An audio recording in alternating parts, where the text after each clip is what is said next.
Ce soir, donc, on accueille Virginie de Boigelin. Virginie de Boigelin qui est psychologue clinicienne. Voilà, et puis qui travaille avec 1, 2, 3 Mon École depuis quelques années maintenant, qui vient nous soutenir dans nos missions éducatives, qui vient soutenir l'équipe et puis qui vient également soutenir les parents quand ils en ont besoin. Et on a la chance de l'accueillir ce soir dans le cadre d'un atelier avec un titre assez large, avec beaucoup de ressources, je l'espère pour vous, qui s'appelle Être et devenir parent à hauteur de notre enfant actuellement. Voilà, où elle vous a concocté, je pense, le meilleur d'elle-même pour essayer de nous accompagner au mieux dans cette situation assez inédite et qui nous demande beaucoup de ressources à nous adultes, à nous parents, avec nos enfants. En tout cas, on a vraiment essayé d'ancrer cette conférence dans le contexte actuel, en fait, et de la penser dans ce sens. Voilà. Donc, je vais vous présenter Léa. Léa qui est 1, 2, 3 Mon École depuis 2014 maintenant.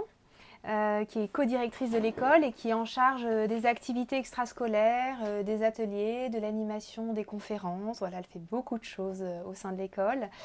Léa aime les arts et elle aime les artistes. Et elle m'a confié qu'elle aimait aussi les pâtes aux artichauts. Voilà. donc voilà, je suis ravie d'être ce soir parmi vous. C'est un deuxième atelier que j'anime. L'année dernière, cela portait sur un autre sujet, sur le sujet du cerveau en voie de développement chez l'enfant. Et maintenant, je vais laisser Virginie commencer sa conférence. Voilà, alors en préparant ce deuxième atelier 1, 2, 3 Mon École avec l'équipe de direction, dans le contexte que nous connaissons actuellement, il nous est apparu que c'était important de revoir le contenu initial. En effet, au départ, cela portait sur être et devenir parent de façon globale. Et j'ai souhaité préciser en fait qu'il s'agissait du contexte actuel. En effet, dans ce climat qui est fait d'incertitudes, d'inconnus, générateur de stress et de beaucoup de ressentis globalement négatifs, on peut être traversé par le découragement, le stress, l'inquiétude, la peur, la fatigue. Et du coup, nos ressources adaptatives en tant que parents, elles sont mises à rude épreuve. Elles sont hyper activées. Et la tentative la plus observée est celle de renforcer le contrôle en tentant de maîtriser ce qui nous entoure, étant donné en fait la difficulté à enrayer ce virus, ce tout petit virus dont le diamètre mesure entre 60 nanomètres et 140 nanomètres et qui met le bazar dans le monde entier, la planète entière. Donc il y a une grande part de notre énergie mentale et psychologique qui est mobilisée et qui est d'autant plus partagée entre le travail, entre la gestion de la maison, la prise en compte aussi de nos vécus émotionnels, ceux de notre enfant. Et on peut avoir l'impression d'être sur un circuit de montagne russe ou encore de jungle dense à la végétation très luxuriante et on s'en démêle comme on peut. Voilà, donc aussi le terme qui nous est apparu ce soir avec Léa, c'était celui-ci, c'était la question de prendre soin. Voilà, terme que l'on entend à l'envolée à tout va aujourd'hui, prenez soin de vous, prenons soin de nous, mais en fait, qu'est-ce qu'on y met derrière ça? On a vite tendance à délaisser ce terme, on a vite tendance à ne pas l'incarner, car en fait, le mode d'emploi de prendre soin de soi, il ne s'apprend pas dans un livre ou dans un manuel, ou prendre soin des autres. Il n'existe pas en format tout fait, il n'existe pas à être prêt à être livré, car on se met dans la tête que c'est très personnel, chacun prend de soi, comme il veut, donc ça regarde chacun. Et on va voir en fait ce que ça veut dire ce soir, prendre soin de soi en tant que parent. Prendre soin de soi en tant que parent, c'est ouvrir de nouvelles perspectives, de nouveaux possibles pour prendre soin de notre enfant. Donc les objectifs de cet atelier, c'est de porter une réflexion sur notre parentalité. Et j'insiste sur la question de porter réflexion. J'ai souhaité, en concoctant cet atelier, vous inviter à ralentir. Voilà, je ralentis du coup. Et à faire un temps d'arrêt, à partager autour de la situation pour nous permettre de nous repositionner en tant que parents, de trouver notre juste place par rapport à ce contexte, d'ouvrir d'autres possibles dans notre façon de vivre la situation actuelle en lien avec notre enfant. Et ce, en développant des aptitudes de résilience. Donc on va aller visiter qu'est-ce qu'être résilient aujourd'hui, Qu'est-ce qu'être résilient aujourd'hui en tant que parent pour permettre de développer la résilience chez notre enfant? Comment pouvons-nous être des bâtisseurs de résilience? Voilà, donc on a pensé cet atelier sous la structure suivante. Donc, j'ai souhaité vous transmettre des repères généraux sur le vivre parent aujourd'hui, puis de porter une réflexion commune sur le comment prendre soin de soi, et puis vous proposer quelques idées et supports. Alors, lesquelles idées et surtout les supports vous seront transmis par la suite via l'accès parent sur le site d'un, deux, trois, mon école. La présentation que vous voyez là, on va la partager avec vous, vous pourrez la lire tranquillement, et puis l'enregistrement de la conférence, vous pourrez la réécouter puisqu'on est en train de l'enregistrer sur le site, sur les réseaux sociaux, vous pourrez la réécouter tranquillement. Voilà, et de la même manière que pour la période de mars, il y aura des fiches outils ou des fiches coups de pouce qui vous seront transmis, et des outils pratiques sur, par exemple, la bienveillance en famille, les cartes de la bienveillance, un jeu à faire autour de la gestion des émotions, enfin plutôt de l'accueil des émotions, parce que c'est un terme que j'apprécie moins, gestion des émotions. Voilà. Donc, qu'est-ce qu'être parent aujourd'hui? Être parent aujourd'hui a beaucoup évolué au cours de l'histoire. On a toujours entendu dire qu'en fait, être parent ne s'apprenait pas dans un livre, ne s'apprend pas même au cours d'une formation ou lors d'un programme de coaching parental. Non. Cependant, cela reste des moyens d'accompagner notre parentalité, hein. Mais ne doivent pas faire croire à nous, parents, qu'on ne sait pas faire. Ce que je dis toujours, à trop vouloir équiper les parents, on les insécurise. À trop vouloir équiper les parents, de Gustave ou Lison, eh ben, on les empêche de déployer leur propre boîte à trésors. Comment Gustave ou Lison peut trouver en lui les moyens pour grandir? Si Gustave est hypersensible, comment il peut ne plus avoir peur de faire des crises? Si Lison a 5 ans et fait pipi au lit et court rejoindre dans la nuit le lit douillet de son papa et de sa maman, comment est-ce qu'on ne pourrait pas lui proposer de dormir dans son lit et de changer ses draps par elle-même? Voilà. Donc je vais beaucoup insister là-dessus, hein, sur le fait qu'être parent, c'est être en soi parent. Et ça ne passe pas par l'extérieur, même si on peut avoir besoin de l'aide extérieure avec des outils concrets. Être parent, c'est une expérience, donc ça se façonne, parce que ça se vit, et ce vécu, il est unique, et c'est parce qu'on vit cette expérience qu'on tire des conséquences de cette expérience. D'ailleurs, on le voit, dans une même famille, si on a plusieurs enfants, la relation avec notre aîné, elle est différente d'avec notre plus jeune enfant. Ça semble une évidence quand on le dit comme ça, mais en fait, c'est pour souligner justement qu'il n'y a pas de manuel de parentalité. Le parent naît parce qu'il a un enfant, et il grandit en tant que parent à la hauteur de son enfant. Oui, ce que je pense que dit Virginie, c'est qu'on voit beaucoup d'ouvrages ou de conférences un peu avec des recettes toutes faites où on vous dit si vous faites ça ou si vous faites ci, avec des sortes de caisses à outils. Alors vous avez un problème, prenez le marteau, vous avez ce problème, prenez la scie.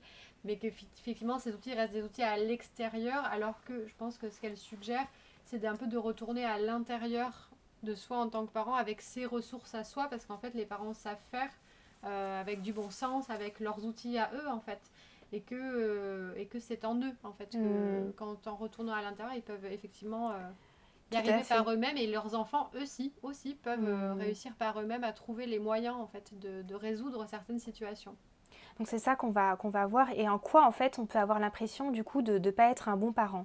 Donc, sur le diaporama, là, voilà, vous avez les différents facteurs qui génèrent une pression dans notre façon d'être parents aujourd'hui. On a l'évolution des rôles de genre. Autrefois, les femmes, elles étaient vouées en fait aux soins, à l'éducation des enfants à la maison. Et puis maintenant, on partage ce rôle avec le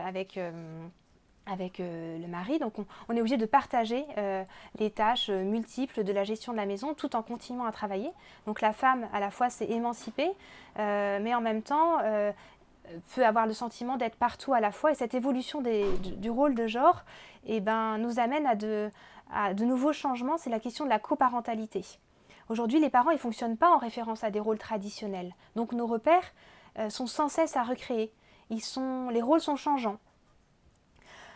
Il y a aussi l'avènement de la contraception et de la procréation médicalement assistée. Ça a fondamentalement changé la vie de famille et le être parent. Car en fait, désormais, maintenant, être parent, c'est aussi être la possibilité d'un choix. Autrefois, on avait un enfant, parce que un parent, ça serait assez nouveau, dans le cadre de la reproduction de l'espèce. On se mariait et après on avait un nombre d'enfants qu'on n'avait ni prémédité, ni choisi en termes d'écart d'âge. Aujourd'hui, on planifie, on est dans le contrôle et la maîtrise davantage de la naissance. Et parfois, du coup, au décours de cette longue période d'attente de l'enfant, l'enfant est très attendu. Parce qu'on s'est peut-être parfois battu longtemps pour avoir cet enfant. C'est un projet. L'enfant est vraiment investi d'un projet. On a une évolution donc très forte des sciences psychologiques. Dès la deuxième moitié du XXe siècle, il y a des psychologues qui se sont beaucoup intéressés à la psychologie de l'enfant. Donc je ne vais pas aller dans le détail, mais vous le retrouverez dans un article que je vais vous confier sur les travaux de René Spitz sur l'hospitalisme, et qui a beaucoup marqué en fait les esprits et qui a beaucoup inspiré les nouvelles pratiques psychologiques et éducatives, qui montraient que des enfants institutionnalisés souffraient de soins affectifs précoces, non pas de nourriture organique, mais de soins affectifs précoces, et souffraient du coup de la dépression précoce, jusqu'à souffrir de dépression précoce, d'hospitalisme. Donc tout cela, ces données par les différents cliniciens et chercheurs de l'époque ont beaucoup influencé les pratiques de santé et les pratiques éducatives. Et actuellement, l'OMS a notamment indiqué l'importance de mettre en place des actions éducatives qui visent le développement des compétences sociales et émotionnelles. C'est un axe majeur aujourd'hui soutenu par l'OMS. Donc aujourd'hui, on peut lire un nombre incroyable d'ouvrages à destination des parents qui donnent des conseils, des idées, qui façonnent leur façon de faire, comment élever son enfant, apprendre à éduquer, les sans-idées pour une éducation sans punition. On a énormément de choses, cette gamme est très variée. Je dis, ça a du bon, c'est fabuleux qu'il y ait tout ça qui soit mis au goût du jour, mais il faut avoir conscience que ça génère de la pression. Il faut avoir conscience qu'à un endroit, ça peut nous voler notre capacité, ou ça peut donner raison à notre croyance, ou à notre schéma de croyance qui est qu'on ne se sent pas capable. Qu'on ne se sent pas capable d'être parent. Et toi, Virginie, du coup, tu reçois aussi, parce Virginie est psychologue, donc elle reçoit aussi beaucoup de parents du coup en consultation, et je pense que c'est une chose que tu ressens toi dans le cadre de tes consultations, le fait qu'il y a pas mal de parents en fait qui ont plus confiance en eux dans le fait d'être parents, ou qui ne se sentent pas à la hauteur. Oui, qui veulent bien faire. Qui ont vraiment la volonté de bien faire, mais de toute façon, tout parent sain et bienveillant, et majoritairement, tout parent a envie de bien faire et veut faire au mieux. La question que moi je vais interroger effectivement en consultation, c'est qu'est-ce qui fait qu'en fait ce niveau de sécurité n'est pas là ?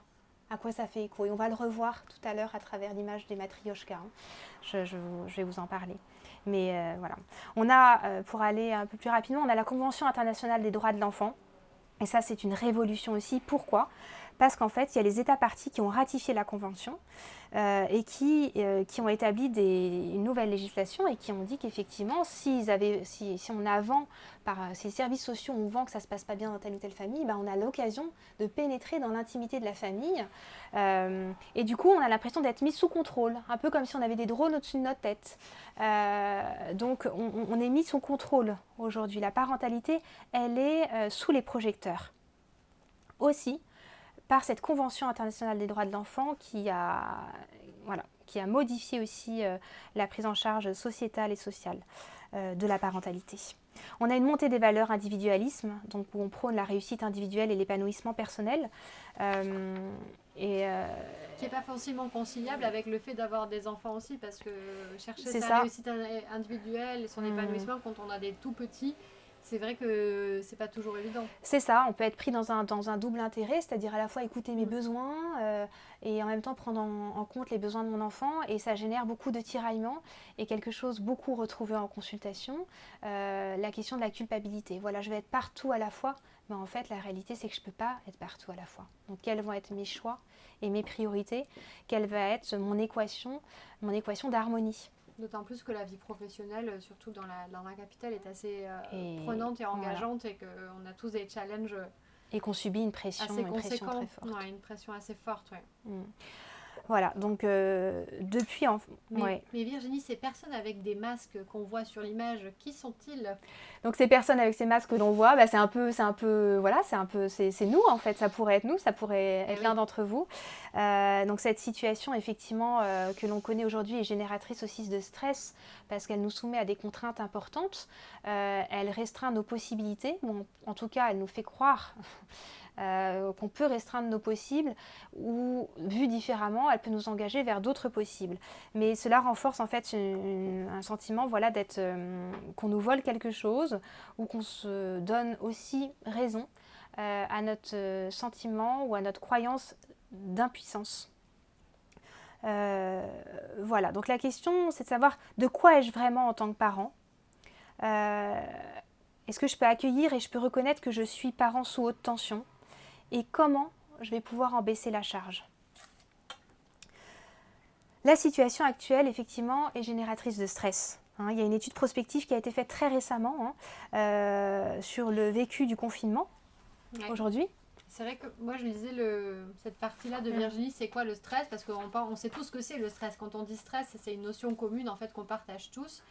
Et c'est vrai que finalement on ne connaît pas bien les étapes en fait qui le génèrent et comment s'en défaire. En tout cas moi c'est la sensation que j'ai eue quand j'ai lu son descriptif de comment ça marche le stress pour les adultes et puis aussi pour les enfants.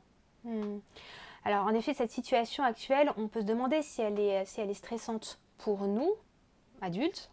Certainement qu'on a déjà été investiguer, sonder ces ressentis-là, et pour notre enfant. On peut être préoccupé de savoir quelles répercussions a cette situation actuelle, faite d'imprévus, d'inconnus, de non-fin, de manque de visibilité sur l'avenir.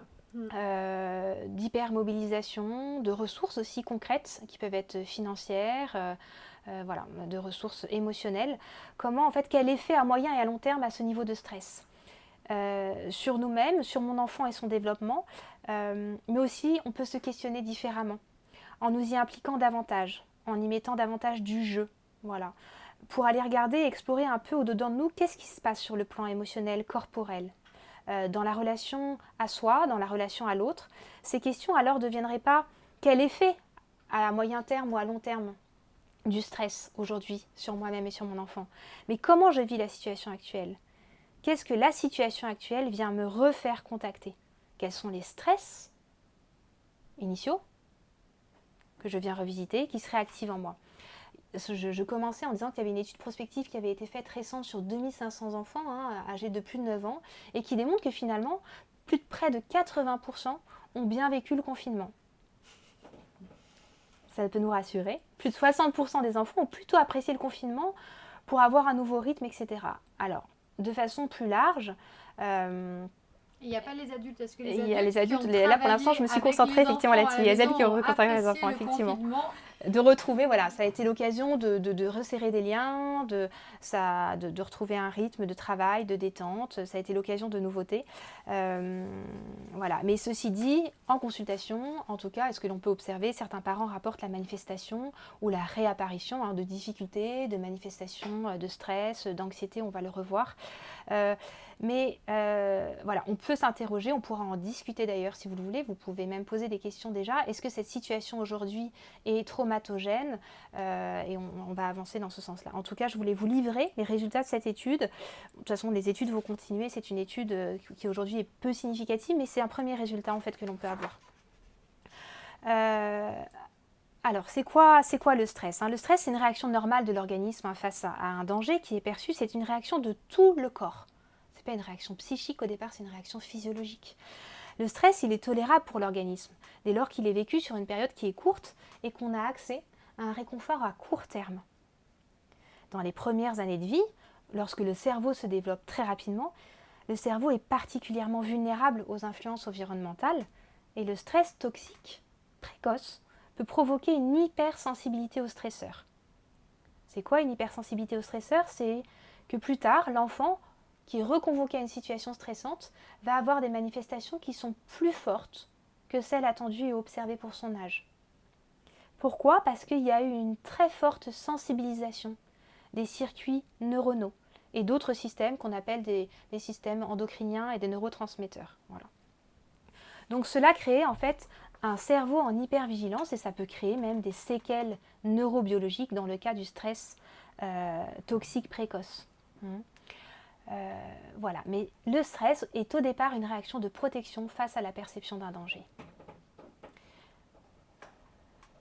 Alors on a revu cette présentation-là, stress, cerveau et situation actuelle. On pourra s'interroger, je laisse ça à la réflexion, sur est-ce que cette situation actuelle peut être considérée comme traumatogène. Je trouve que ça peut faire l'objet d'un débat, d'une question. Comment cela se passe dans le cerveau? Donc le système de réponse au stress comprend 4 systèmes. Le système nerveux sympathique, je vais faire un rappel, ça reprend un peu des données qu'on avait vues lors du premier atelier parent.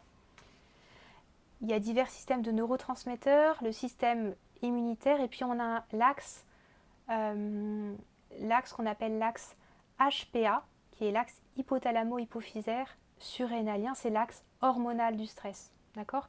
Alors quel est le mécanisme global? Quand on a un élément stressant, un stresseur qui arrive, on a l'axe hormonal du stress qui va s'hyperactiver et qui va activer aussi l'hypothalamus que vous voyez là en représenté en bleu. Ça va activer les autres régions du cerveau qui vont sécréter une hormone. Cette hormone, vous la voyez, elle s'appelle la CRH. Elle se situe dans l'amygdale. L'amygdale, c'est quoi? C'est la structure de notre cerveau qui orchestre toutes les réponses émotives. Et elle va activer des réponses qui sont comportementales. Le comportement est la manifestation d'une émotion. Donc c'est vraiment une modification chimique. C'est une modification, là, au départ, physiologique, en effet. Physiologique. Physiologique. Donc, ça va... Effectivement, l'hypophyse, en fait, envoie un signal au corps qui va développer une réaction comportementale qui peuvent être la lutte, un comportement d'attaque, un comportement de fuite, donc différents comportements que l'on connaît en situation de stress, un accroissement de la vigilance, voilà. Ce qu'on appelle le cerveau reptilien aussi. Oui, tout à fait. C'est vraiment les réflexes archaïques. C'est des réactions, c'est vraiment des réactions tous, très primitives. Dans un contexte de stress. Intense, ouais. Et après, en fait, alors si on revient juste sur la slide avant, la CRH, donc elle va activer une autre hormone qu'on appelle l'ACTH, qui est sécrétée elle, par l'hypophyse. Et l'hypophyse, elle va envoyer un signal aux glandes surrénales. On les voit, les glandes surrénales, elles sont en rose clair. Et les glandes surrénales, qu'est-ce qu'elles vont faire? Elles vont libérer du cortisol. D'ailleurs, comment on mesure le stress chez un adulte? On mesure sa quantité de cortisol. Et le cortisol, qu'est-ce qu'il sert? Il sert à chanter le stress, c'est-à-dire à rétablir l'équilibre. L'équilibre de l'organisme. Mais parfois, il y a une sécrétion trop forte de cortisol qui est un indicateur pour montrer que le sujet est débordé et stressé. Quels sont les effets du stress sur le cerveau de l'enfant? Alors, je vous ai mis un graphe, effectivement, il est en anglais, mais il est accessible. C'est pour vous rappeler que le cerveau, il se développe selon les périodes sensibles. Alors, ceux qui sont déjà de travail en école, ou vous qui vous intéressez à la pédagogie ou qui avez fait le choix de la pédagogie Montessori, effectivement, Maria Montessori a particulièrement travaillé, elle est partie des connaissances, de l'identification de ces périodes sensibles pour développer une pédagogie qui soit respectueuse du développement des apprentissages de l'enfant. Là, on voit dans le schéma, si je lis bien, du coup, que de 0 à 5 ans, que vraiment, c'est un moment d'une intense activité, en fait, dans les enfants. Oui. Ouais. Dans la question de l'acquisition. Les 4 premières années de la vie, c'est vraiment, on a une explosion en fait des connexions synaptiques, donc au niveau des cellules neurologiques. Donc on identifie effectivement une pleine période de sensibilité aux apprentissages. On a une grande période aussi importante qui est la période du développement des habiletés sociales, peer social skills. On a une période, vous voyez, autour de 3-4 ans. 4 ans, et en fait c'est en lien avec le développement des fonctions d'autorégulation. C'est une période de la vie où on n'a pas beaucoup de souvenirs et pourtant c'est un moment très très important de notre construction.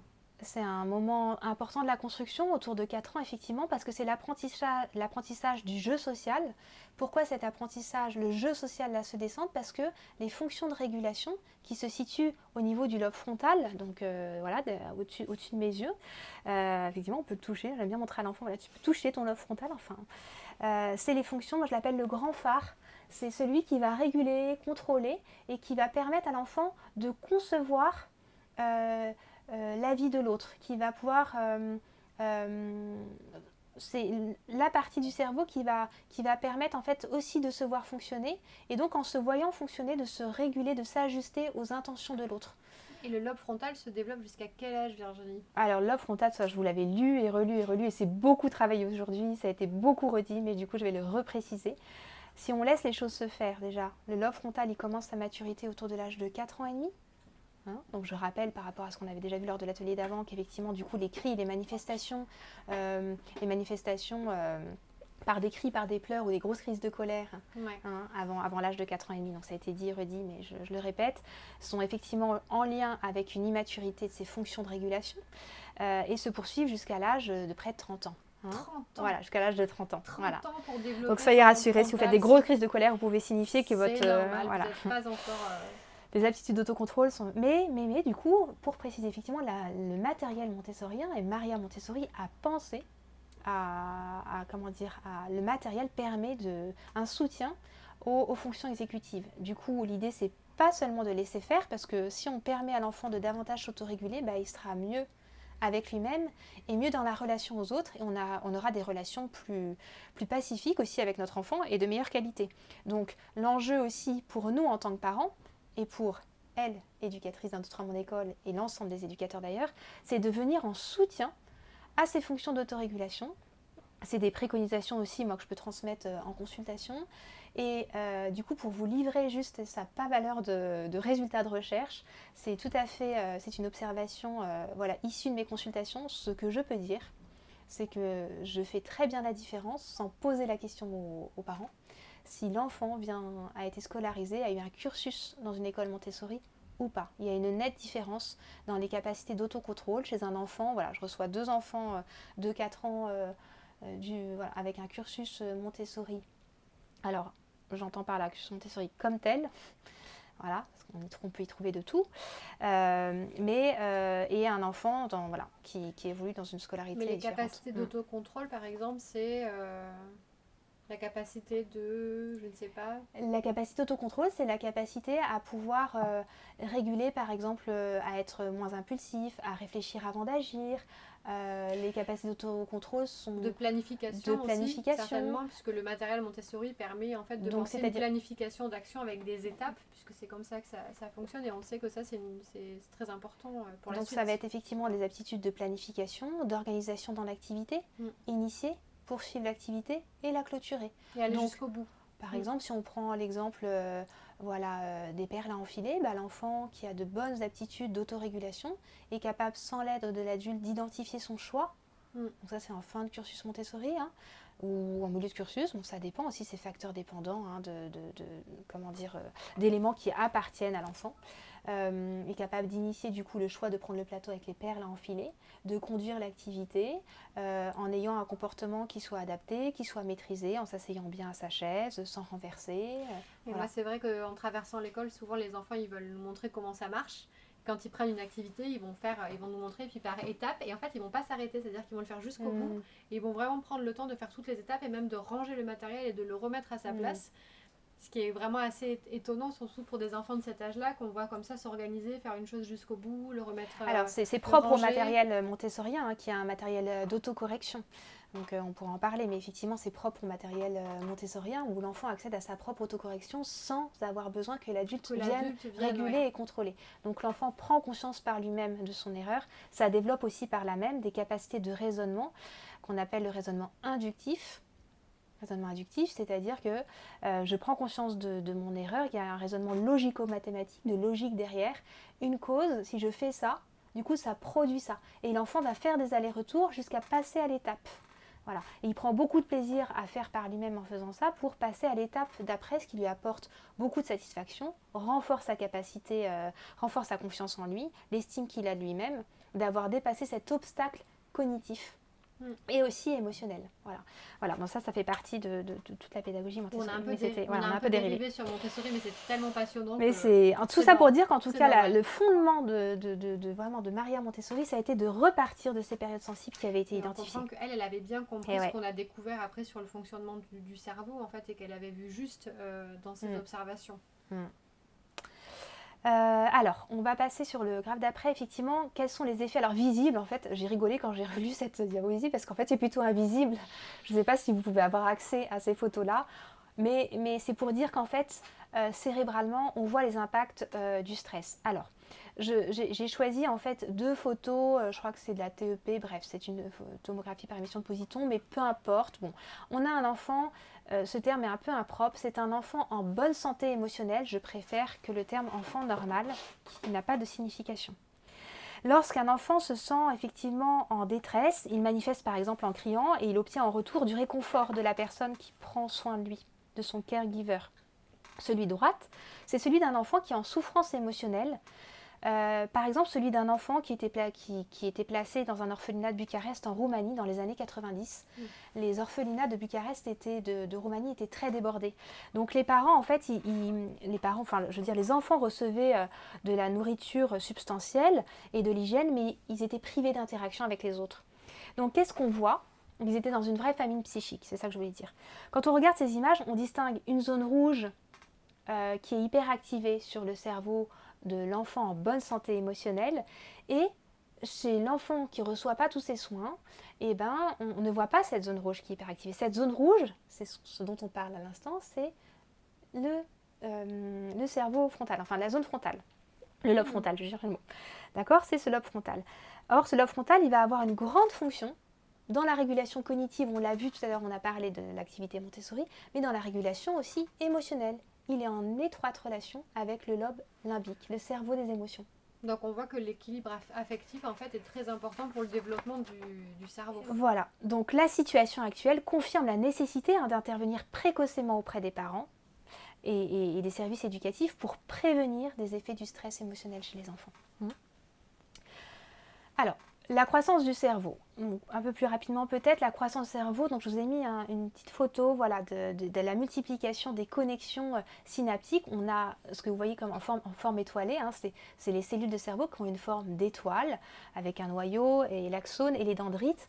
Et au bout de l'axone, on retrouve des connexions synaptiques. Alors, ce qu'il faut juste retenir, c'est qu'on a des périodes sensibles aussi et d'explosion de ces connexions synaptiques. Il y en a 2 qui sont très importantes, au moment de la petite enfance et une autre au moment de l'adolescence.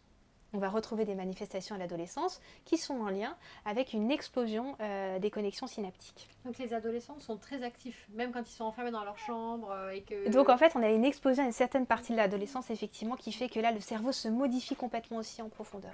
Voilà. Donc, quand un 2, 3 mon école aura beaucoup grandi et passera à la prise en charge et à la scolarité des adolescents, on en reparlera. Si jamais vous avez des questions, n'hésitez pas à les poser par le chat ou à nous interrompre surtout. Hein, d'accord? S'il y a des choses que vous ne comprenez pas. Ok? Donc, qu'est-ce qui va se passer au cours de la croissance du cerveau? Il y a une étape de tri qui va s'appeler élagage synaptique. Au départ, en fait, il y a plein de connexions synaptiques qui se créent. Et puis, il va y avoir un tri. Il y a un grand tri qui va se faire à partir de l'âge de 1 an. Il y a déjà un grand tri qui est fait.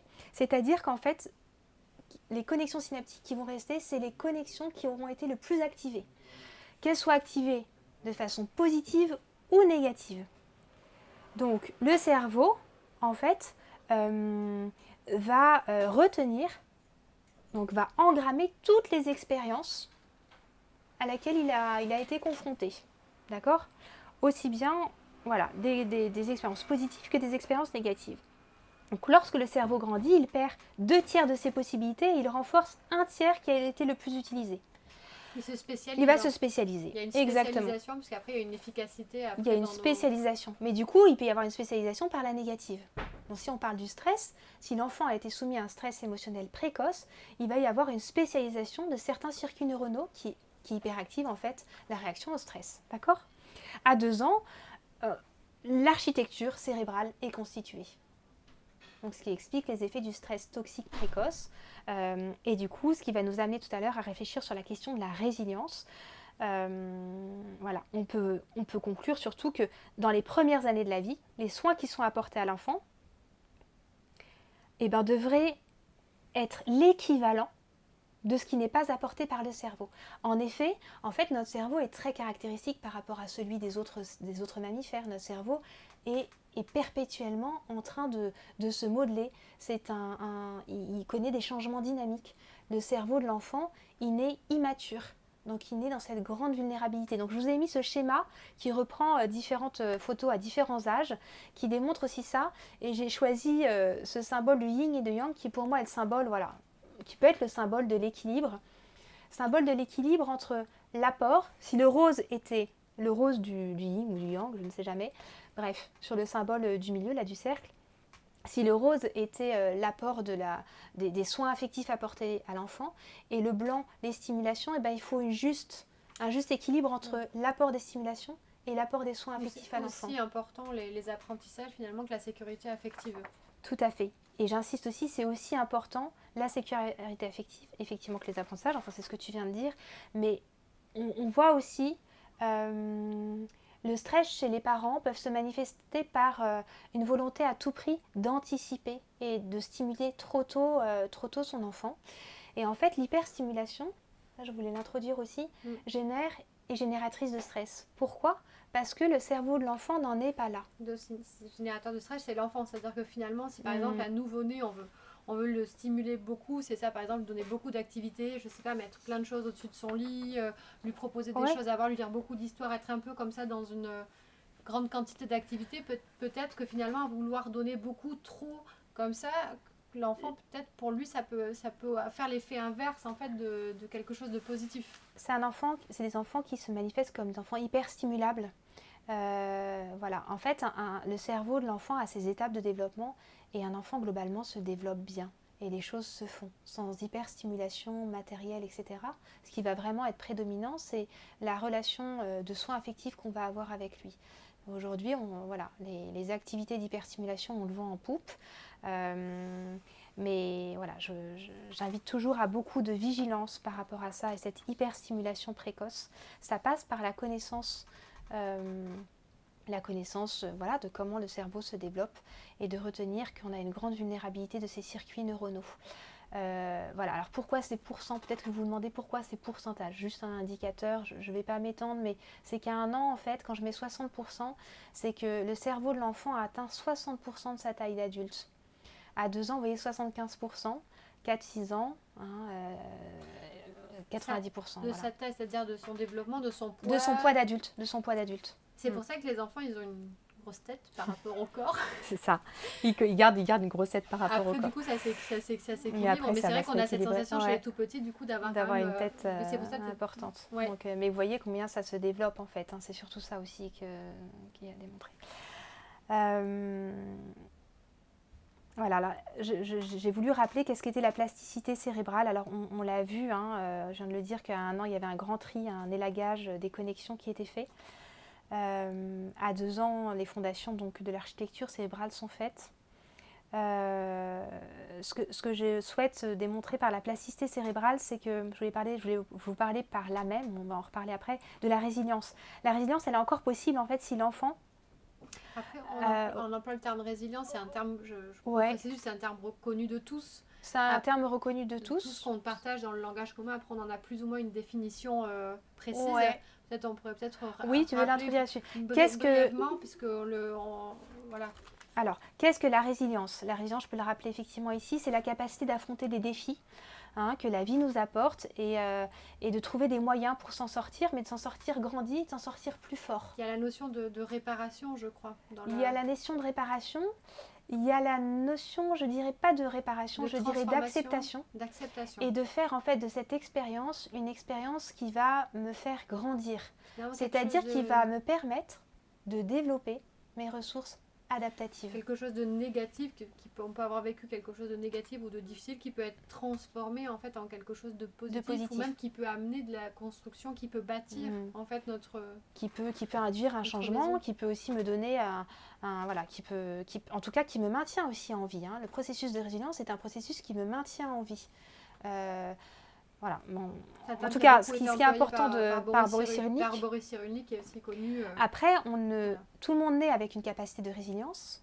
Il y a des facteurs qui prédéterminent en fait la capacité à être résilient, des facteurs génétiques, des facteurs transgénérationnels, des facteurs somatiques. Donc ça veut dire qu'on n'est pas tous égaux par rapport à la résilience. Pour se remettre des traumatismes ou des Tout à fait. Après, c'est ce qu'on va revoir et je vous le pose là maintenant qui pour moi est très important. Enfant résilient, parents résilients.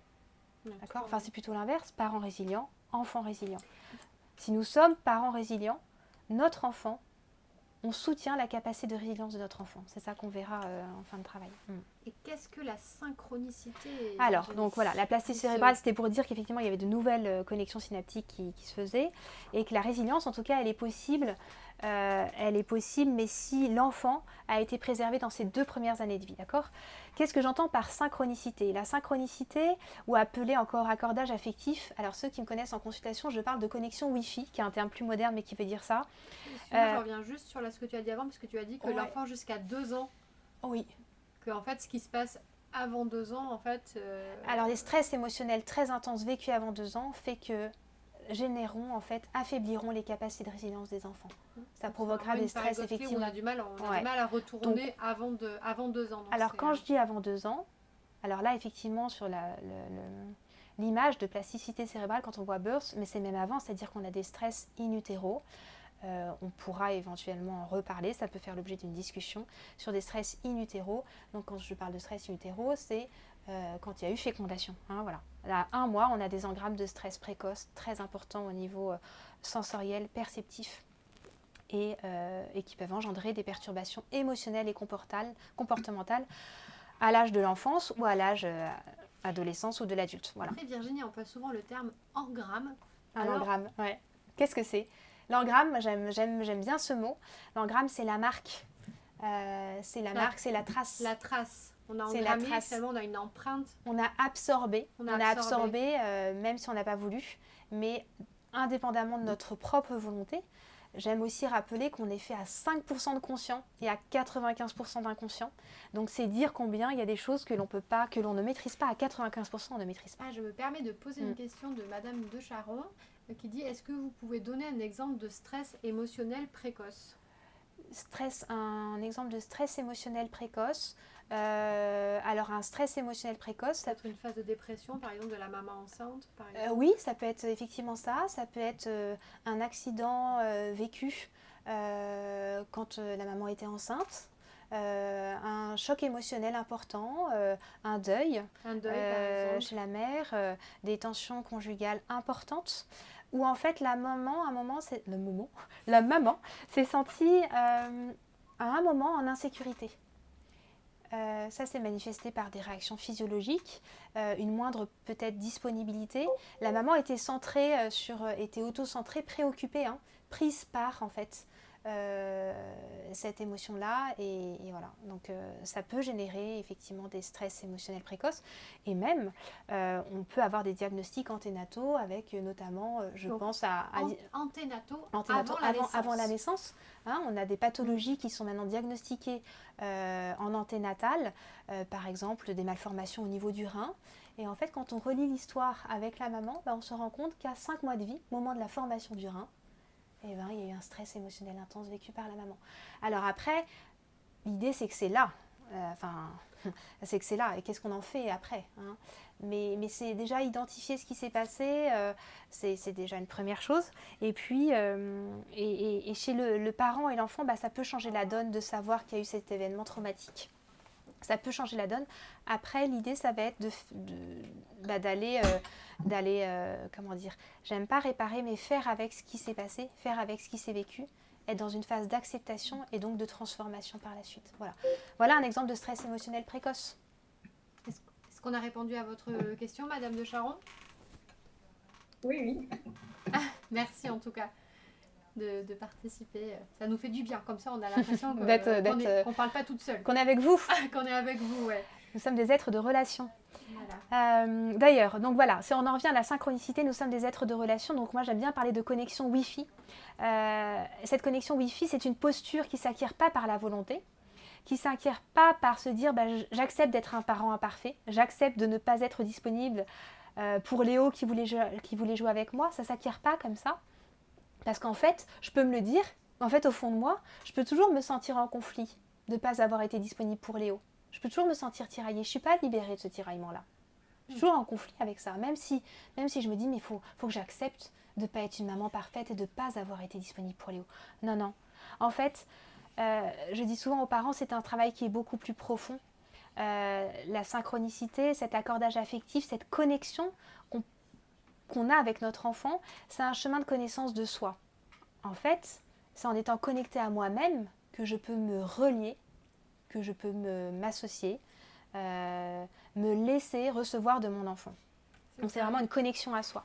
C'est pas toujours facile, effectivement, quand on est en son enfant, d'être complètement disponible, d'être complètement dans l'écoute, de passer vraiment un moment avec lui, de ne pas penser à autre chose, de ne pas penser au travail, de ne pas penser d'être ancré, de sortir la machine à laver qui a fini de tourner, de penser au dîner qu'il faut préparer, voilà, c'est un peu ce qu'on voit dans l'illustration, en fait, de vraiment être synchronisé, donc complètement disponible, c'est vrai que c'est pas toujours évident. Ouais, moi j'aime bien cette image parce qu'elle montre à la fois une connexion au niveau du mental, mais elle montre une connexion de cœur à cœur. Et la synchronicité, ça ne s'acquiert pas par le mental, ça s'acquiert dans cette disponibilité de cœur à cœur. Mais cette disponibilité de cœur à cœur, c'est impératif que mes besoins d'adulte soient satisfaits. Si mes besoins d'adulte ne sont pas satisfaits, je ne peux pas répondre aux besoins de mon enfant. Si on revient avant, si on est stressé ou qu'on n'est pas bien, on n'a pas conscience de son état, on peut pas se rendre disponible puisqu'on n'arrive pas à se connecter à soi-même, à être bien, et donc on n'arrive pas à être bien avec son enfant. Et souvent, d'ailleurs, notre enfant nous le renvoie. Et souvent, l'enfant notre renvoie parce que lui, il a la perception, il n'a pas l'interprétation, il a la perception. Il a l'intuition. J'aime bien dire à l'enfant, t'as ta part qui sait tout. Parce que l'enfant, lui, il est perceptif. C'est un miroir. Émotionnel. C'est un peu un miroir des fois. C'est l'enfant et le miroir de qui nous sommes. Miroir, éponge, des fois. C'est le miroir de qui nous sommes. Ça, c'est sûr. Alors, moi, je parle de vase communicant du stress. Parents sous pression, enfants sous tension. À 90%, en fait, les enfants, ils ont un support affectif qui est suffisant. Il y a globalement 10% des enfants restants qui n'ont pas ce support-là. On va passer dans une autre dynamique, c'est de vous proposer, je vous ai proposé ce petit support qui est la recette du stress que j'aime appeler ciné.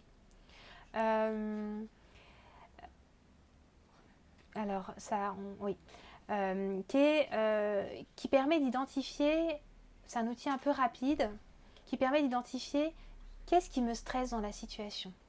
Est-ce que c'est le C, je n'ai pas assez de contrôle sur la situation pour réaliser mes objectifs. C'est une sorte de QCM, en fait, on peut se questionner là, voilà.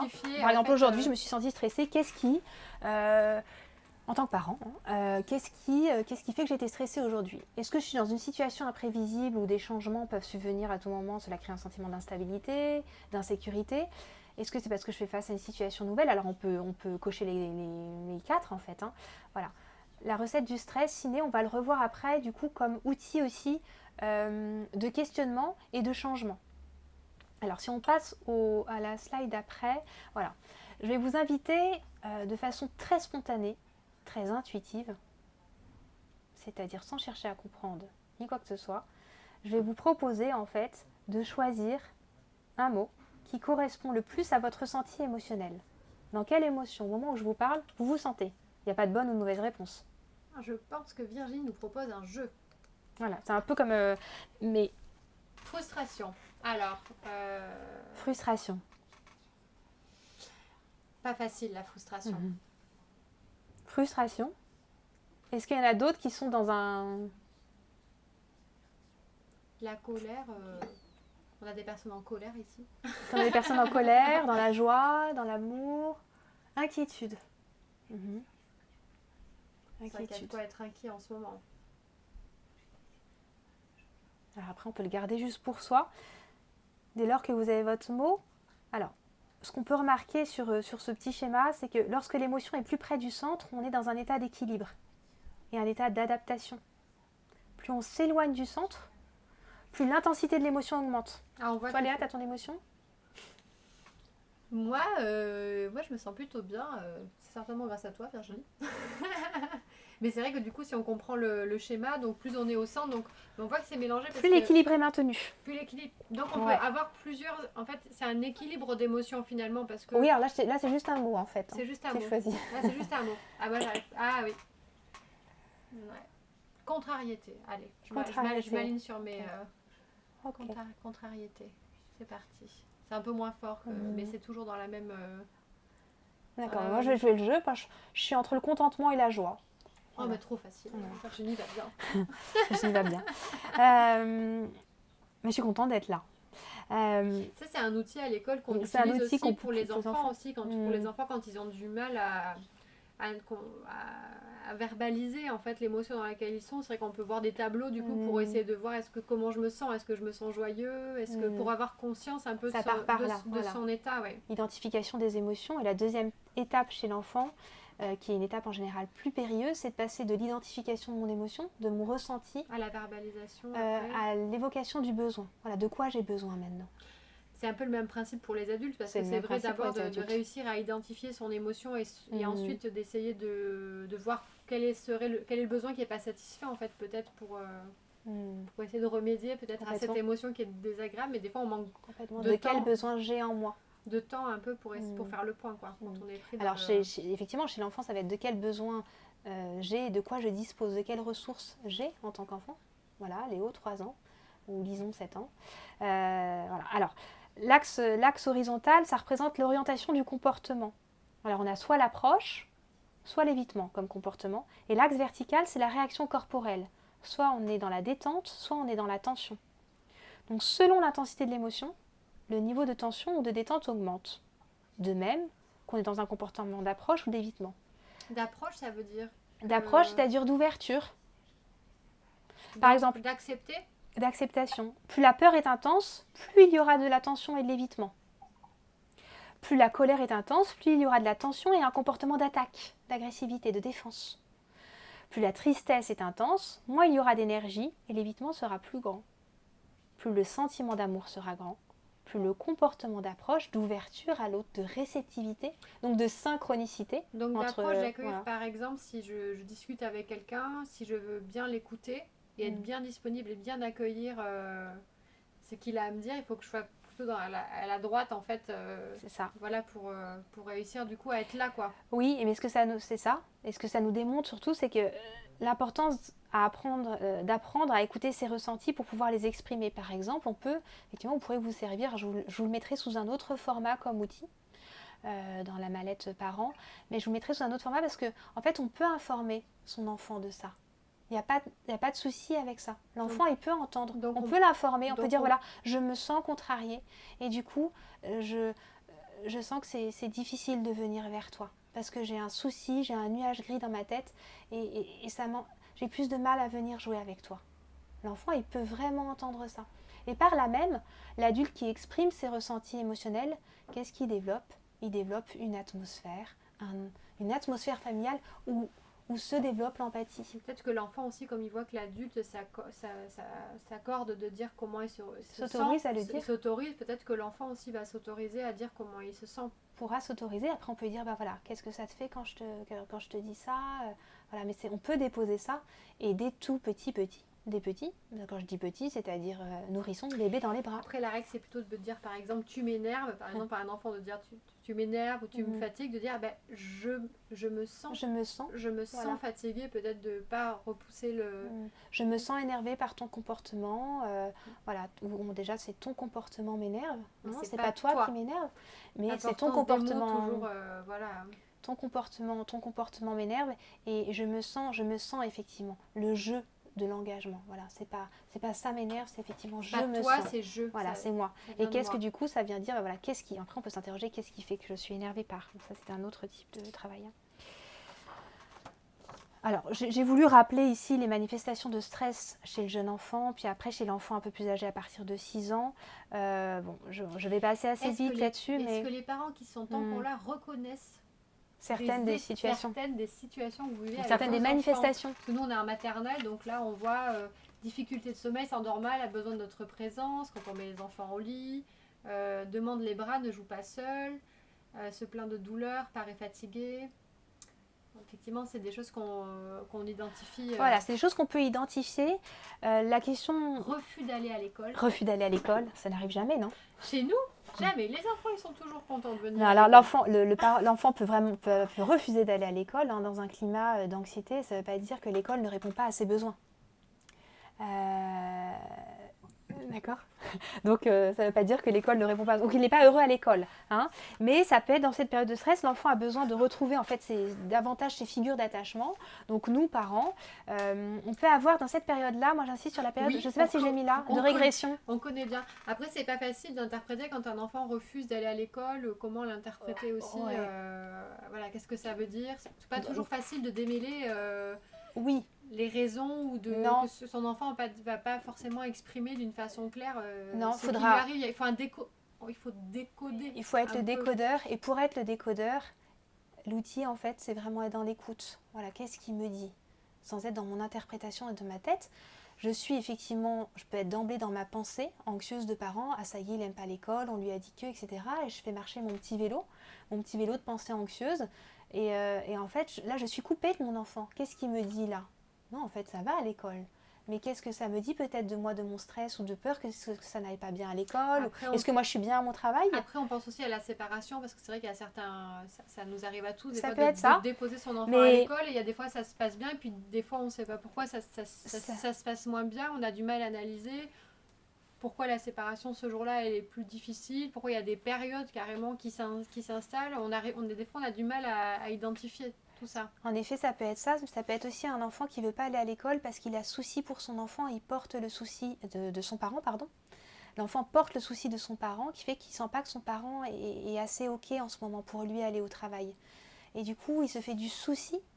Ouais, on donc est à un finalement, autre niveau. c'est l'enfant qui veut pas laisser Donc le l'enfant parent peut aller ne au pas travail vouloir laisser parce qu'il sent l'enfant que- est inquiet Ben en oui, fait bien pour sûr. son parent et donc du coup lui il veut pas aller à l'école. Quand on alors. parle effectivement de travail, hein, voilà, ceux qui ont on vu en a- conversation de séparation, on a une- la séparation, c'est une étape qui s'entrevoit du côté de l'enfant, mais qui s'entrevoit du côté du parent. On danse toujours à deux, quoi. On danse toujours à deux. Et Ouais. en fait, l'idée de la diffusion et de la différenciation, elle s'établit dans la dyade parent-enfant. Et non pas, voilà, c'est pas qu'il n'arrive pas à se séparer de moi, c'est comment moi je parviens à me séparer de lui. On a une question du coup d'une personne de Monsieur Jaffar. Bonsoir, comment amener l'enfant à exprimer son stress, son refus d'aller à l'école? Comment arriver à comprendre son ressenti? Déjà, effectivement, j'entends le mot comprendre, l'idée de trouver une cause, et peut-être c'est de laisser accueillir déjà ça, voilà, de mettre des mots. Donc, j'entends. Accueillir, être Reconnaître. disponible, être dans l'écoute, Voilà. J'entends que pour toi c'est difficile d'aller à l'école en ce moment. à reconnaître nommer, du coup que c'est reconnaître, difficile. nommer que c'est difficile, que voilà, ça a l'air d'être difficile pour lui, et après d'essayer d'identifier qu'est-ce qui peut être difficile, est-ce que de préciser, de laisser préciser. Alors moi chez le jeune enfant j'aime bien pas poser la question du pourquoi, mais de dire voilà, c'est difficile avec les copains, ou voilà, d'essayer d'identifier à quel endroit c'est difficile pour lui. Tu sais, il y a des moments aussi où les enfants ils sont plus ou moins disponibles. Par exemple, si c'est au moment de la séparation devant l'école, sur alors mais comment tu te sens et pourquoi tu. Peut-être qu'il y a des moments pour discuter en fait qui sont plus appropriés que d'autres. Où l'enfant est plus ou moins disponible. Je pense par exemple à un enfant qui pleure ou qui est en stress, si on lui pose des questions, si on demande à l'instant T pourquoi est-ce qu'il va réussir. Alors en effet, donc ça pourrait faire l'objet de tout un atelier en fait C'est parents ça, pour y parce répondre. que Parce qu'en c'est fait, ça. mais du coup je me permettrai de rajouter un petit outil. C'est vrai que la question, par exemple vous n'êtes pas bien, je vous pose des questions. Est-ce que je suis dans la réceptivité ? Par exemple, voilà, Léa se met à pleurer, elle ne veut pas aller à l'école et je lui pose beaucoup de questions. Effectivement, les questions viendront vraiment dans un second temps. Déjà, c'est accueillir. Accueillir et mettre des mots. Et moi, j'aime bien dire aux parents, c'est pas grave si vous dites toujours la même chose. Donc accueillir finalement, c'est reconnaître, mettre des mots, nommer. Et puis rassurer. J'entends que c'est vraiment difficile. C'est rassurer aussi peut-être parce que c'est vrai qu'un enfant en premier qui pleure ou qui est dans le stress, il faut d'abord peut-être le rassurer au niveau affectif, le prendre dans les bras, amener d'abord une réponse chaleureuse en fait. Et ouais, mais sans vouloir forcément consoler. Sans consoler. Consoler, c'est lui faire ravaler en fait sa tristesse. C'est de rester là, à côté. Moi, j'aime bien cette image de pas. C'est l'image de mon logo, de pas. Du pas de l'enfant et du pas du parent. En fait, le pas du parent, il est ni devant et le pas de l'enfant ni derrière. Il n'est ni à côté. Le pas du parent, il est juste à côté un petit peu derrière. Mais c'est quoi la différence entre consoler alors, ou alors rassurer, ou être là? Non, en vrai que fait, c'est pas évident. accueillir. Je sais pas si là, l'enfant, si t'as pas besoin d'être pris dans les bras, je vais pas te prendre dans les bras. Je vais laisser venir, je vais te laisser venir à moi. Je suis, je suis dans une disposition, une posture d'accueil. Tu vas sentir que tu as la possibilité de venir dans les bras. Mais je vais pas dire, voilà, je vais te donner ton doudou, allez, où ta tétine? Mais non, parce qu'en fait, je suis en train de te trouver dire... des solutions pour lui. Je suis en train de te dire quoi? Que tu n'y arrives pas. Tais-toi. Parce qu'en fait, ta colère ou ta tristesse, ça me stresse encore plus. Donc, je vais me mettre en action. Et effectivement, le stress de notre enfant vient convoquer chez nous un sentiment d'insécurité, là. Peut-être vient réactiver la séparation. C'est une réaction basique. Standard de vouloir rassurer ou que son enfant arrête de pleurer, parce que nous, ça nous met en difficulté aussi. C'est ça. Parce que ça nous fait de la peine, ou alors, c'est pas... Parce que ça nous fait de la peine. Et en même temps, on peut avoir confiance en notre enfant qu'il est capable de traverser cette situation-là. Déjà, se mettre dans la posture d'être, il est capable, c'est sa peine, c'est la tienne. Je suis différenciée si c'est ta peine. Je ne prends pas pour moi ta peine. Hein. Oui. Voilà. Alors là, on est vraiment dans un travail profond, mais j'essayerai en réponse à votre question pour Monsieur Jaffar, donc ce papa, je vous transmettrai. Mais ça fait vraiment l'objet d'un... Comment dire, d'un atelier en tant que tel. Ça a l'air assez simple finalement, parce qu'on dit... en tout cas, la posture d'accueil, et pas de proposer ma mallette à outils et de l'ouvrir et de me dire, ah oui, alors du coup, pour consoler, je peux faire ci et ça. Madame Jaffar,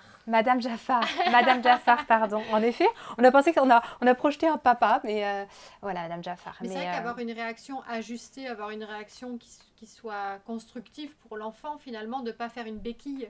Oui. C'est-à-dire de lui donner la possibilité moi, j'aime bien... d'arriver. En tout cas, c'est pas évident à... Un petit indicatif, je rajoute ça parce que c'est un outil que j'ai beaucoup expérimenté, mais chez le jeune enfant, j'aime bien la question des pouces levés. L'outil des pouces levés. Ah oui, tu te sens du coup... l'enfant n'arrive pas à parler, ne peut pas s'exprimer émotionnellement, parce que c'est quelque chose, on n'a pas entendu beaucoup parler des pouces levés dans tous les manuels qui existent, mais les pouces levés, c'est, voilà, donc tu te sens, tu as envie d'aller à l'école, donc du coup tu as envie d'aller à l'école, pas du tout, ou juste un petit peu. Et l'enfant, en fait, il n'a pas besoin... Ah, donc ça c'est oui, voilà, ça c'est oui, et ça c'est non. Et après c'est non comme ça. Et petit à petit faire venir, enfin l'enfant qui a accès au langage, en tout cas, qui a un langage assez développé, peut commencer à parler tout bas, pour petit à petit laisser sortir à l'extérieur d'eux. Voilà, mais dis-moi pourquoi. Non. Mais en fait, on peut dire, mais montre-moi. Donc, passer par le geste, par exemple. Là, c'est pour répondre à Madame Jaffar. Donc, elle donne, c'est un petit outil, finalement, de passer par le geste. Il n'arrive pas à mettre de mots, peut-être commencer par le geste pour après amener le langage. C'est peut-être une étape. Pour après amener le langage, effectivement. Après, moi, j'aime beaucoup l'utilisation, et comme médiateur, en fait, les marionnettes. Il y a beaucoup de choses après, mais ça fait l'objet de tout un... Donc il faut toujours avoir des marionnettes dans sa poche. Mais les marionnettes, c'est un outil de médiation fabuleux. C'est comme moi je l'appelle le trait d'union entre le parent et l'enfant dans des situations bien périlleuses, que peuvent être des situations d'opposition ou des situations de tristesse. Faire parler la marionnette, etc. Introduire un médiateur. C'est comme si on faisait venir un médiateur fait un médiateur dans un espace à deux, ou dans un conflit, ou dans une situation émotionnelle difficile. Je pense qu'on peut essayer ça au travail aussi avec ses collaborateurs. Sa marionnette. Quand on a un conflit, on peut sortir une petite marionnette du coup pour dire pourquoi pas. Mais je pense que je suis pas d'accord avec toi. Voilà, ça peut être ça peut être un petit outil. Donc voilà, mais il y a je dirais mettre des mots sur ce qui est dit et accueillir ce qui vient. Pour après faire émerger chez l'enfant de quoi il aurait besoin. J'entends du coup que tu es très triste et de quoi tu aurais besoin. Et puis après, on peut la développer, on peut proposer notre petite boîte à outils. Alors, Virginie, nous sommes 20h37. On est bien bavardes et on n'a pas évoqué la dernière chose. Les résistants du coup qui sont encore avec nous, peut-être on va passer assez sur les 6-11 ans. Oui, non mais ça en fait, voilà. L'idée c'était de reconnaître. Et là, on a un schéma. Alors on a un schéma parent épanoui et enfant épanoui. C'est facile à dire, c'est beaucoup moins difficile d'y accéder. J'aime emprunter ces deux métaphores à une pédopsychiatre qui s'appelle Nathalie Franck, qui évoque le masque d'oxygène. Effectivement, on veut prendre soin de notre enfant. Nous sommes des parents bienveillants, d'accord ? Pour prendre soin de notre enfant, il s'agit de prendre soin avant tout de soi. Effectivement, quand vous êtes dans l'avion et que... je n'espère pas que ça vous est arrivé, mais que l'avion dépressurise, qu'est-ce qui nous est rappelé comme règle de sécurité, Léa? D'abord de mettre le masque sur soi, parce qu'en fait, si nous on n'est pas bien, on peut pas s'occuper de la personne la personne qui est à côté. Donc si le parent en fait prend pas soin de lui comme une priorité, comment il peut prendre soin de son enfant? Voilà. Donc une fois qu'on a tous les deux notre masque, on pourra aller explorer le monde ensemble. Alors pareil pour l'encre, c'est une autre métaphore mais qui l'équivaut. Voilà, si on n'est pas assez ancré en soi, on ne pourra pas protéger notre enfant des remous émotionnels et donc on va se faire emporter par la vague. Voilà. Donc l'enfant s'accroche à nous, finalement, on est un repère. Donc il faut d'abord être ancré. Il faut d'abord être ancré, plus facile à dire qu'à faire, parce que bien sûr qu'il y a des fois où on n'est pas ancré et donc c'est... Mais on peut faire le choix de se réancrer. On peut faire le choix de se réancrer. En tout cas, belle métaphore du masque à oxygène, effectivement, quand on se sent un peu dépassé. Et on finira, du coup, ça c'est la... Oui, alors là, on introduit la notion de la résilience. Je vais essayer d'aller un peu plus rapidement, ça vous pourrez le reprendre, c'est un petit outil aussi. Ça introduit la notion de la résilience. J'ai emprunté des images à Antoine Saint-Exupéry pour vous dire qu'en fait, la résilience, c'est un chemin d'adaptation, c'est un chemin d'évolution même personnelle. On s'apprivoise. Et en fait, on s'apprivoise, c'est un apprivoisement. Sur l'autre schéma, on voit que l'adaptation est impossible. On est au carrefour, on tourne autour des baobabs géants et on tourne autour, on revient à nos carrefours marqués par des blessures qui peuvent se réactiver tout au long de notre vie. Voilà. Donc ça, vous pouvez le reprendre à tête reposée en fait. Mais une adaptation réussie entraîne la joie de la réussite. Les capacités d'adaptation favorisent les capacités d'apprentissage. Tout le travail de résilience consiste, à partir d'un stress perçu, à se mettre en mouvement et en changement et à passer dans un travail de résilience. Voilà ce qu'il faut retenir de ce... Si vous souhaitez retenir quelque chose, voilà ce que vous pouvez retenir. Et là, alors, poupées russes, quel est l'ingrédient, l'outil de la résilience? L'outil de la résilience, alors moi j'aime bien dire ça effectivement. Si vous voulez me poser une question, Léa, je t'ai coupé. Les poupées russes. Les poupées russes. Mais qu'est-ce que c'est ces poupées russes? Qu'est-ce que c'est que les poupées russes? Et oui, c'est un peu la révolution de ce soir, c'est que je vais vous apprendre qu'en fait on n'est pas des humains unitaires comme ça, c'est que on est un peu comme on est tous comme des poupées russes. Voilà, le monde est fait de matrioshkas bien uniques. Et nous sommes adultes. Donc là, j'ai pris maman de Léa et de Jules. Donc vous voyez Léa, 7 ans, Jules, 3 ans. Et en fait, la maman de Léa, elle a 37 ans. Mais elle a en elle 30 ans. Elle a aussi en elle 20 ans, 15 ans, 10 ans, 5 ans, 2 ans. Et elle a, même je suis née et je suis dans le ventre de ma maman. Et la maman de Léa, elle est avec tout ça. Donc quand Léa, par exemple, refuse de faire ses devoirs, j'aime pas ce mot devoir, ça c'est aparté, ses activités du soir. Bref, quand Léa refuse de faire ses activités du soir, cette situation d'opposition va me mettre, moi maman, dans une situation de stress. Cette réaction d'opposition de Léa va venir réactiver un stress perçu émotionnellement à une étape de ma vie, peut-être à 10 ans. Ouais, on sait que les enfants, ils ont tendance à nous toucher là où... Donc en fait, ce que va manifester Léa dans son comportement dérangeant, qui est un comportement de réaction au stress, va venir réactiver chez moi un stress. Donc l'enjeu de la résilience pour soi-même, c'est finalement oser le pas d'une plus grande connaissance de soi. Donc accepter qu'à l'intérieur de nous, finalement, il y a toutes les étapes d'avant, comme un oignon. Accepter et pouvoir rechoisir. On a plusieurs couches, en fait, et les enfants, ils viennent réactiver et toucher, en fait, ces couches qui sont en dessous de nous, l'enfant qui est en nous aussi, et à tous les âges de notre vie. Voilà, donc ça passe effectivement par un travail de libération. Et réussir à identifier, du coup, qu'est-ce que l'enfant vient réactiver chez nous, quoi. Et nos blessures, et notre parcours, et bien les connaître, du coup, pour essayer de mieux vivre avec Pour mieux vivre avec et puis s'en libérer et opérer un changement. Et ce changement que nous opérons en nous, vient soulager ce qui n'appartient pas à notre enfant. Donc un petit travail sur soi. Donc voilà l'enjeu. Un petit travail sur soi du coup pour que les enfants soient mieux, quoi. Tout ça pour être des bâtisseurs de résilience pour notre enfant. Eh bien oui, alors j'ai remis les situations stressantes, voilà, c'est assez significatif, on va pas les reprendre là. Hein. Voilà, comme on a des modèles de résilience, on peut passer à la suite, Léa. Donc la résilience, on en a parlé, qu'est-ce que c'était tout à l'heure, on a pu le dire. Parce que j'insiste sur le fait que les parents, nous sommes avec les personnes, des substituts que peuvent être les éducatrices, la babysitter, les nounous, la grand-mère, le grand-père, bref. Nous sommes en tout cas les personnes les plus importantes, nous sommes des modèles de résilience pour bâtir, pour notre enfant. puisqu'effectivement l'enfant apprend beaucoup en nous observant. Donc lorsque nous réagissons bien au stress actuel et de la vie en général, nous lui montrons comment faire pareil. Alors vous trouverez dans la boîte à outils parents, parce que moi je ne voulais pas surcharger par les outils ce soir. Je voulais davantage vous conduire à un travail de réflexion en vous. Assez introspectif en fait, sur comment on se sent nous pour finalement mieux accompagner. C'est ça que je voulais vraiment enfant. vous transmettre. En revanche, vous retrouvez dans la boîte à outils des moyens. Donc la boîte à outils, donc on ne va pas vous donner une perceuse avec un marteau, mais en tout cas on va vous mettre à disposition on va vous mettre au travail. Un PDF, en tout cas des slides qu'on va mettre dans le site internet et que vous pourrez retrouver du coup et revisiter, relire tranquillement et y prendre du coup ce dont vous avez besoin, la fameuse caisse à outils, si vous avez besoin de marteau, ça me semble important. De la scie. Et donc Virginie elle a concocté tout ça pour vous et on le mettra à disposition du coup après l'atelier. Et je dis toujours aux parents, vous prenez cet outil où il ne fonctionne pas, il ne me parle pas surtout avant qu'il fonctionne, et ben vous le laissez de côté. Parce que moi, ce que je voulais vous faire réfléchir ce soir, c'est ces fondamentaux-là. Voilà, c'est ça qui m'intéresse. Le reste, c'est très secondaire.